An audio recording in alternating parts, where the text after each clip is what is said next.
Alma ya anne. Ev. Ev. Anne ne olacak? Al yügeri oğlum. Çirgile de bassana. O ne kesin işte. Al yügeri al böyle oğlum. Yügeri al ne var? Yuvar olsun. Dümbül demet yap. Yuvar yiyeceğim ha. Yuvar yiyeceğim ha. Yaman. Yuvar yiyeceğim ha. Yuvar yiyeceğim ha. Yanımda işiyle.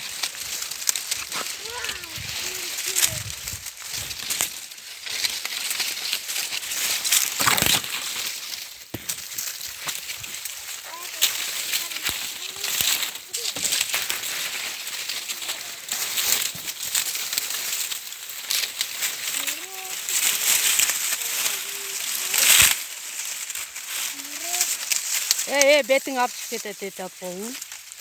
Aman ka.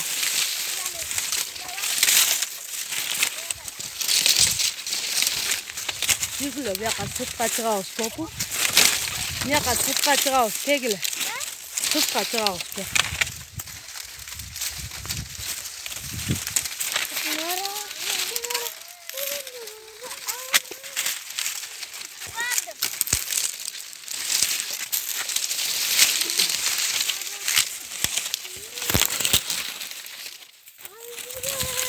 Yakta onu simitkan yıltı popu.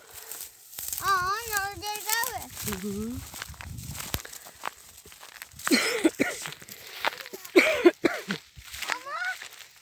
Yok. Nar kızım.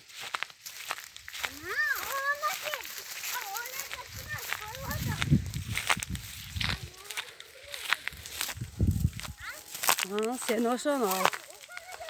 Sen oşan al. Umar oşan al at.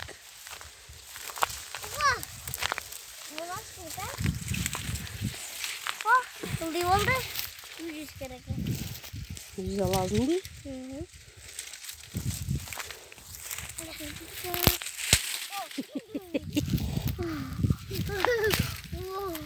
Sen Umar. Sen yıldı. Karnı oturma başını yıldı. Karnı otur. Ben dua. Yıllar bezin ya. Umar kalmadı. Ah. Karan! Hey! Hayatım! İyi yardımcı insan. Al.